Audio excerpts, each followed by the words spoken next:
Yo semua, balik lagi bareng gua Vian Rafe. Dan seperti biasa di video kali ini gue bakalan lanjutin alur cerita yang sebelumnya pernah gue upload. Dan buat kalian yang baru aja gabung di channel gua, kalian bisa langsung cek playlistnya dan kalian bisa langsung temuin session-session sebelumnya yang pernah gua upload. Jadi tanpa banyak basa-basi lagi, yuk kita langsung cek this out aja alur cerita session 8-nya.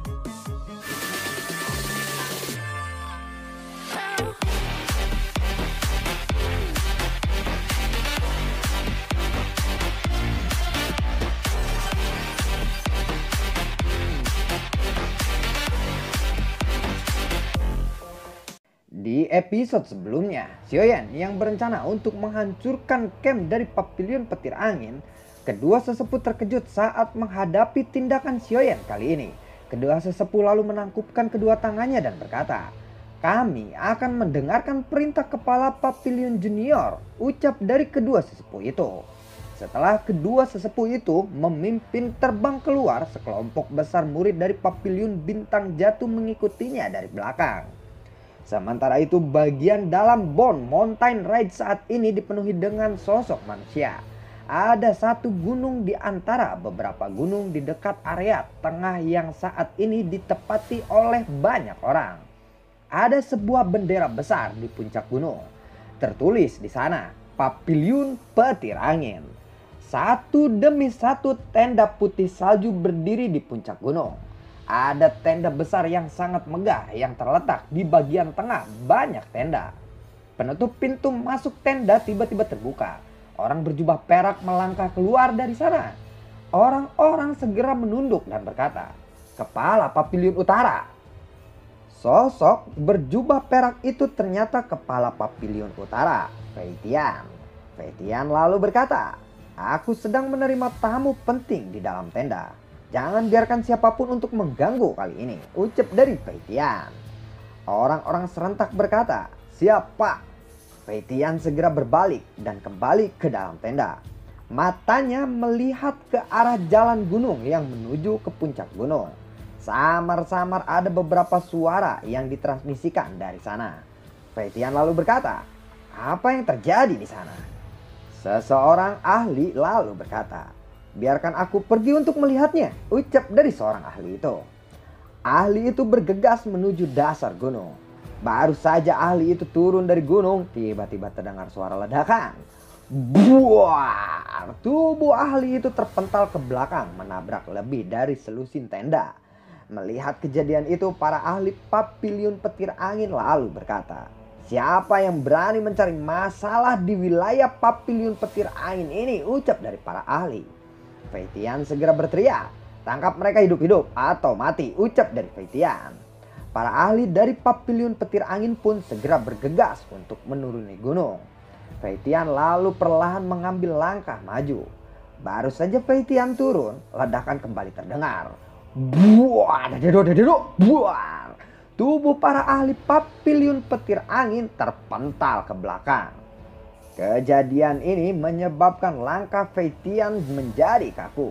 Fei Tian terfokus pada jalan pegunungan. Lalu dia berkata, "Bolehkah aku tahu siapa yang menyerang ini?" "Ini adalah wilayah perkemahan Pavilion Petir Angin," ucap dari Fei Tian. Suara perlahan terdengar. "Hahaha, kepala Pavilion Fei Tian, sudah lama kita tidak bertemu," ucap dari suara itu. Lalu sekelompok besar sosok perlahan muncul di depan Fei Tian. Pria muda yang memimpin mereka menyebabkan mata Fei Tian lalu menyusut. Fei Tian melihat pria itu lalu berkata, "Xiaoyan, hahaha, aku pikir kau siapa," ucap dari Fei Tian. Setelah itu tatapan Fei Tian beralih ke penetua Hu dan Qi di samping Xiaoyan. Dia kembali berkata, "Wow, ternyata kamu bersama Pavilion Bintang Jatuh yang pernah aku serang ya," ucap dari Fei Tian. Kedua penetua itu segera berkata, "Sialan." Fei Tian kembali berkata. Fei Tian lalu berkata lagi, "Kenapa? Apakah kalian sekarang telah menemukan orang yang bisa membantu kalian untuk membalas dendam kepadaku?" ucap dari Fei Tian. Kedua sosok tiba-tiba keluar dari dalam tenda Pavilion Petir Angin. Sosok itu lalu berkata, "Fei Tian, selesaikan masalah ini dengan cepat." Jangan ganggu suasana hati kepala papiliun, ucap dari sosok itu. Fei Tian mendengar itu, dia lalu berkata, baiklah, aku akan melawan Xiaoyan. Akan kuserahkan sisanya kepadamu, ucap dari Fei Tian. Setelah mengucapkan kata-kata itu, tubuh Fei Tian segera menghilang. Xiaoyan maju setengah langkah. Tangannya mengepal dan membidik ruangan di depannya. Setelah tangannya terkepal, sosok Fei Tian lalu muncul. Xiaoyan segera menghantamkan tinjunya ke arah Fei Tian. Hiya, buar! Tubuh Fei Tian terpental jauh, menabrak bagian dalam tenda. Seteguk darah darinya lalu dimuntahkan. Tenda yang hancur mengungkap sosok Lei Zunze. Dia berdiri dengan wajah yang muram saat ini. Pada saat ini tangannya meraih jubah Fei Tian. Terlihat ada dua sosok pria tua berjubah binatang di samping Lei Zunze. Lei Zunze lalu berkata, Xiaoyan, kamu benar-benar berani. Saat itu aku melepaskanmu karena menghormati Feng Junze. Kali ini aku akan benar-benar membunuhmu, ucap dari Lei Zunze. Xiaoyan lalu berkata, hahaha, Lei Zunze, kamu benar-benar tahu cara bercanda. Aku lolos saat itu karena kemampuanku sendiri, ucap dari Xiaoyan. Wow, lidahmu masih setajam biasanya. Aku tidak akan membiarkanmu pergi kali ini, ucap dari Lei Zunze. Lei Zunze, kamu bercanda lagi. Papiliun petir angin telah menyerang papiliun bintang jatuh. Apakah itu juga disebut sebagai menghormati Feng Junze? Ucap dari Xiaoyan. Sepertinya kamu sudah siap untuk bertarung hari ini ya. Kalau begitu biarkan aku menguji seseorang yang baru saja memasuki kelas dusun ini, ucap dari Lei Zunze. Cahaya kilat perak terang berkedip di sekujur tubuh Lei Zunze. Api ungu coklat segera melonjak dari tubuh Xiaoyan.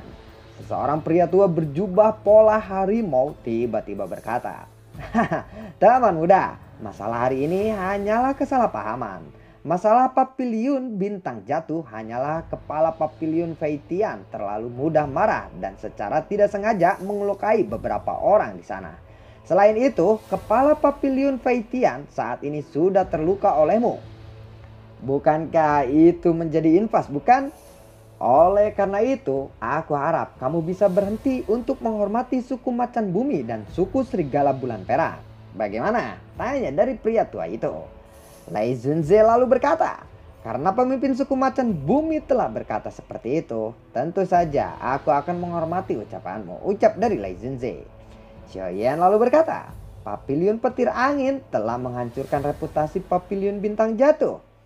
Tuan tua, apakah kamu berniat membiarkan reputasi papiliun bintang jatuh memburuk karenanya? Tanya dari Xiaoyan. Pria tua berjubah harimau itu lalu berkata lagi, teman kecil, kamu benar-benar memiliki keberanian seperti itu di dalam menghadapi 3 dusun. Kamu memang layak menjadi juara pil gathering. Tetapi aku tidak peduli betapa luar biasanya dirimu di dunia manusia. Tapi kamu harus ingat, tempat ini adalah wilayah binatang, ucap pria tua berjubah harimau itu. Pria tua berambut perak lalu berkata, tinggalkan tempat ini dan kita bisa melupakan masalah ini. Kalau tidak, aku tidak akan segan, bahkan ada Feng Junze sekalipun, ucap pria tua berambut perak.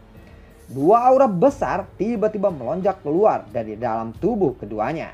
Xiaoyan lalu menghela nafas saat menghadapi tekanan yang menakutkan ini. Xiaoyan lalu mengambil 2 langkah ke depan. 3 aura kuat segera meletus dari belakang Xiaoyan. Ekspresi kelompok Lei Zunze segera berubah. Mereka mundur beberapa langkah dan segera berkata, ternyata ada 4 dusun.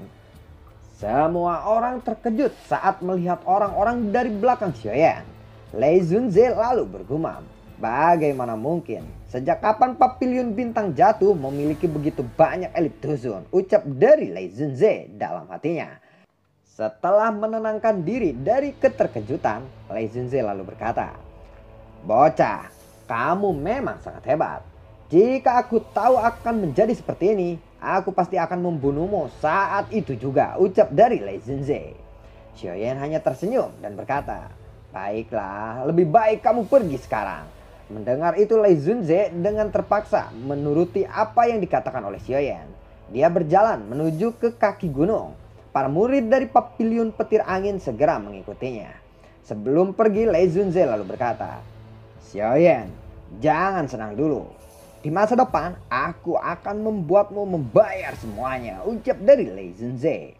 Xiaoyan lalu berkata, "Aku akan menunggunya," ucap dari Xiaoyan. Lei Zunze segera memimpin kelompoknya untuk pergi. Sorakan segera meletus dari antara para murid Papiliun Bintang jatuh saat mereka menyaksikan para murid Papiliun Angin Petir mundur dari tempat ini. Xiaoyan lalu berkata, "Siapkan tenda," ucap dari Xiaoyan. Mendengar itu para murid Papiliun Bintang jatuh serentak berkata, "Siap, Pak." Mereka pun segera mendirikan tenda. Mungkin Luan berkata, "Xiaoyan, meskipun kita telah membuat Papiliun Petir Angin untuk mundur, mereka pasti akan kembali dan membuat masalah lagi," ucap dari Mungkin Luan. Mendengar itu Xiaoyan lalu mengangguk dan berkata, "Tujuan utama kita adalah Soul Baby Fluid. Tidak peduli apa yang terjadi, kita harus mendapatkan benda itu. Jika Papiliun Petir Angin ikut campur, kita hanya harus meladeninya saja," ucap dari Xiaoyan. "Aku tidak khawatir tentang Papiliun Petir Angin, tetapi bagaimanapun ini adalah wilayah binatang. Papiliun Petir Angin memiliki hubungan yang baik dengan Hyphen Demon Phoenix," ucap dari Mungkin Luan. Pasti kita bisa menanganinya," ucap dari Xiaoyan. Kemudian mata Xiaoyan menyempit menatap ke tengah pegunungan. Xiaoyan lalu berkata, "Di sana ada tempat di mana sisa-sisa kuno muncul," ucap dari Xiaoyan. Penetua Hu di belakang Xiaoyan lalu berkata, "Ada banyak di dalam peninggalan kuno itu. Banyak boneka kuno yang sangat kuat menjaga tempat itu. Selain itu ada juga beberapa jebakan yang aneh.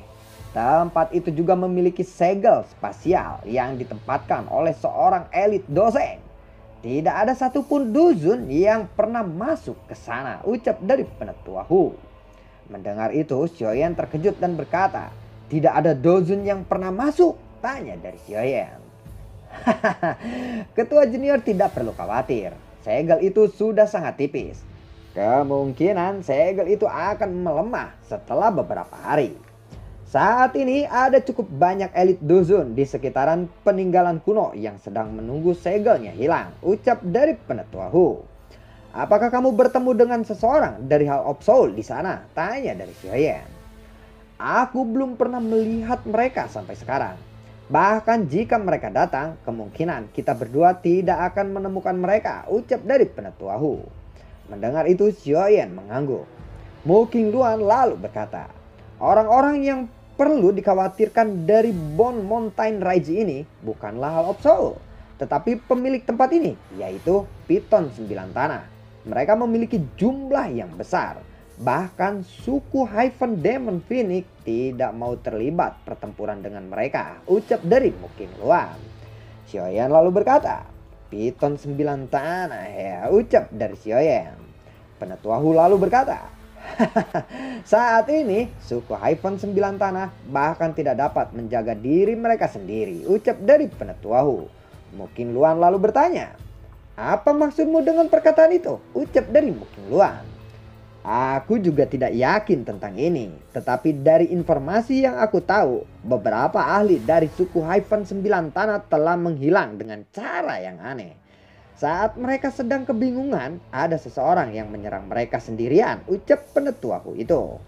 Mendengar itu Xiaoyan terkejut dan Mungkin Luan sangat terkejut. Siapa sebenarnya orang yang berani menyerang suku Piton 9 Tanah sendirian?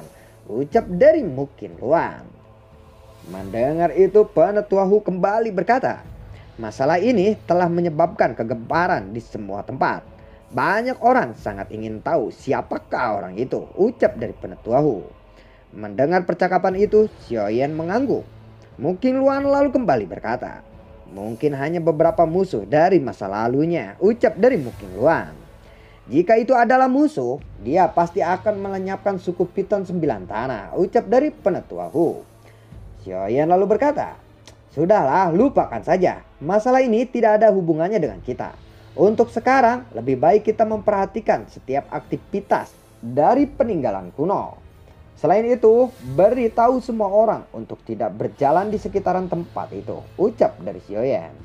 Mendengar itu Penetua Hu lalu berkata, "Siapa dapat dipahami. Setelah membuat orang-orang dari Paviliun Petir Angin mundur, kelompok Xiaoyan menetap dan mendirikan tenda di puncak gunung.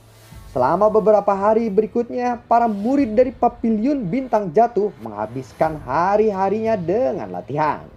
Singkat cerita, 3 hari pun telah berlalu. Ruangan yang terdistorsi di tengah pegunungan juga menjadi semakin tipis. Malam pun telah tiba. Cahaya bulan tersebar menyinari pegunungan ini. Xiaoyan duduk di atas batu besar di tepi puncak gunung. Xiaoyan mengangkat kepalanya dan berkata, "Sun Er, tunggulah aku. Setelah aku menyelesaikan masalah tubuh guru, aku akan segera pergi ke klan Gu," ucap dari Xiaoyan. Xiaoyan dengan lembut menghela nafas. Sosok anggun di benaknya tiba-tiba berfluktuasi. Segera wajah cantik sedingin es itu tiba-tiba muncul. Xiaoyan terkejut dan berkata, "Cailin, oh ya, aku ingin tahu apakah dia sudah melahirkan atau tidak," ucap dari Xiaoyan. Tiba-tiba terdengar suara buar.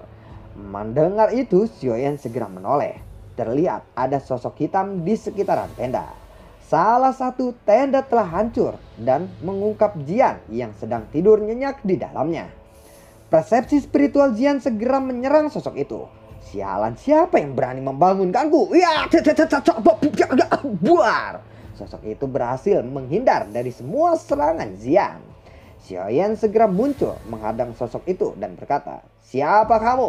Apakah kamu pencuri?" tanya dari Xiaoyan. Cahaya hijau aneh tiba-tiba meletus dari bawah topeng sosok itu. Cahaya itu lalu menyinari wajah Jian. Jian seketika terbangun. Sebuah doki ungu tiba-tiba melonjak. Naga ungu sepanjang setengah kaki muncul. Naga itu lalu mengaum. Melihat naga muncul, sosok itu terkejut dan berkata, Kenapa kamu bukan ulat?" ucap dari sosok itu. Dokter peri kecil, Tian Honzuze dan Xiongzhan melintas dan segera muncul di samping Jian. Xiaoyan segera berteriak, "Jaga Jian!" ucap dari Xiaoyan. Xiaoyan lalu mengepalkan tangannya. Api ungu coklat lalu bergejolak menjadi tangan besar dan ditembakkan ke arah sosok itu. Sosok itu segera mundur saat menghadapi serangan ganas dari Xiaoyan. Sosok itu bergegas keluar dari puncak gunung. Xiaoyan lalu berkata, "Kemana? Sepertinya kau mau pergi ya?" ucap dari Xiaoyan. Xiaoyan segera melesat menyusul sosok itu. Tinju segera dihantamkan kepada sosok itu. Hiya, buar! Merasakan serangan dari belakang, sosok itu segera berbalik dan menghantam tinjunya ke arah Xiaoyan. Hiya, buar! Badai menakutkan menyebar saat kedua tinju itu bertabrakan. Tubuh Xiaoyan bergetar. Dia lalu mundur beberapa langkah. Sosok itu segera berbalik dan bergegas ke pegunungan. Dia pun menghilang dalam sekejap. Xiaoyan lalu berkata, "Aku ingin tahu dari mana orang ini berasal. Kenapa dia menyerang Jian?" ucap dari Xiaoyan yang bertanya-tanya. Tiba-tiba terdengar suara angin. Beberapa sosok tiba-tiba melintas. Mata tajam mereka menyapu kepada Xiaoyan. 4 sosok itu berhenti di depan Xiaoyan. Salah satu sosok itu berkata, "Ada aura dari orang itu di sini. Apakah kita perlu membawa orang ini?" tanya dari sosok itu. Mata Xiaoyan dengan hati-hati mengamati 4 orang ini. Aura mereka cukup kuat. 3 di antara mereka telah mencapai puncak kelas Dozong. Yang memimpin mereka sudah berada di kelas Dozong. Xiaoyan lalu bertanya, "Apakah kalian anggota suku Piton 9 Tanah?" tanya dari Xiaoyan. Sosok Duzun itu lalu berkata, "Aroma orang itu telah melarikan diri ke hutan pegunungan. Kemungkinan dia telah bertarung dengan seseorang," ucap dari Duzun itu. Sosok Duzun itu lalu melambaikan tangannya dan berkata, "Ayo kejar dia." Sosok Duzun pun segera memimpin 3 lainnya untuk mengejar sosok hitam itu. Melihat mereka pergi begitu saja, Xiaoyan lalu bergumam, anggota suku dari Piton 9 Tanah ternyata sedikit sombong. Sepertinya sosok yang sebelumnya adalah buronan dari suku Piton 9 Tanah ini. Tetapi kenapa dia menyerang Jian? Ucap dari Xiaoyan di dalam hatinya. Setelah merenung sejenak, Xiaoyan segera berbalik dan kembali ke puncak gunung. Kelompok dokter peri kecil segera menghampiri Xiaoyan saat kehadirannya datang. Xiaoyan pun menjelaskan masalah sebelumnya. Dokter peri kecil lalu berkata, "Bukankah orang itu menargetkan suku Piton 9 tanah? Tetapi kenapa dia tiba-tiba menyerang Jian?" Tanya dari dokter peri kecil. Xiaoyan mendengar itu, dia lalu menggelengkan kepalanya dan berkata, "Mungkin dia menganggap Jian anggota suku Piton 9 tanah dalam," ucap dari Xiaoyan. Zian lalu berkata, "Hei, siapa yang kau maksud? Aku? Oh gak banget. Oh ya, saat cahaya hijau orang itu bersinar, aku merasakan seperti hampir dikendalikan olehnya. Tetapi beruntung aku memiliki pelindungan dari garis keturunanku," ucap dari Zian. Tian Honzunze mendengar itu, dia lalu berkata, "Orang itu benar-benar aneh. Dia mampu mengendalikan pikiran seseorang. Sejak kapan ahli misterius seperti itu muncul di daratan tengah? Aku belum pernah mendengar tentang orang seperti itu sebelumnya," ucap dari Tian Honzunze. Xiongzhan lalu berkata, "Sialan, aku pasti akan meledakkan kepala orang itu jika bertemu dengannya lagi. Jika sesuatu terjadi pada nenek kecil ini, aku juga akan mendapatkan masalah," ucap dari Xiongzhan. Xiaoyan lalu berkata, "Kita harus memperketat penjagaan Zian. Kita tidak boleh membiarkan orang itu mendapatkan kesempatan lagi. Menurut dugaanku, para ahli dari suku Piton 9 tanah yang menghilang kemungkinan dikendalikan olehnya," ucap dari Xiaoyan. Mendengar itu, semua orang terkejut dan berkata, "Apa?" Xiaoyan kembali berkata, "Tadinya aku bisa saja menghentikannya. Tetapi seseorang elit Duzun menghentikanku. Sepertinya dia ahli dari suku Piton 9 tanah. Semuanya berhati-hati selama beberapa hari ini. Peninggalan kuno akan terbuka lusa," ucap dari Xiaoyan. Semua lalu menjawab, "Siapa?" Singkat cerita, 2 hari telah berlalu. Kelompok Xiaoyan sudah sepenuhnya siap. Karena peninggalan kuno terlalu berbahaya, para murid dari Papiliun Bintang Jatuh dan kedua sesepuh akan tetap di sini nih untuk menunggu mereka kembali. Xiaoyan pun lalu memimpin untuk menuju ke tengah pegunungan. Setelah beberapa menit perjalanan, ruangan terdistorsi muncul di depan mata kelompok Xiaoyan. Tatapan Xiaoyan lalu menyapu sekitarnya. Tempat ini memiliki cekungan yang besar sepanjang 500 km. Cekungan ini diisi oleh tulang yang tidak terhitung jumlahnya. Pada saat ini banyak sosok manusia berdiri di sekitaran lautan tulang menatap tajam ke arah ruangan yang telah terdistorsi. Xiaoyan lalu bergumam, teknik Dao kelas Tian memang memiliki daya pikat yang hebat. Bahkan elit Dozun tidak dapat menahan gelombang ini. Aku ingin tahu mana yang lebih kuat, Annihilation Lotus Flame atau teknik Dao kelas Tian, ucap dari Xiaoyan di dalam hatinya. Buar! Seruan langit tiba-tiba meletus. Apakah itu? Lalu bagaimanakah kelanjutan ceritanya? Nantikan konten gue berikutnya dan semoga sehat selalu untuk kalian. Terima kasih semuanya buat kalian yang sudah mendukung channel ini dari awal hingga akhir. Dan semoga kalian akan terus tetap terhibur. Gue ada rencana nih bagaimana kalau gue sedikit upload yang lain-lainnya. Kayak alur film yang menurut gue seru. Atau kayak gimana. Sambil mengisi kekosongan kalian untuk menunggu konten-konten alur cerita dan episode-episode selanjutnya. Itu kan bisa tambah selingan sambil gua nunggu bagian skrip juga selesai. Oke, bagaimana kalau begitu? Jadi kita akan coba ya, nanti kita coba yang menurut gua seru-seru aja, iseng-iseng gua upload aja gitu. Oke, terima kasih semuanya dan semoga sehat selalu untuk kalian. Assalamualaikum dan dadah.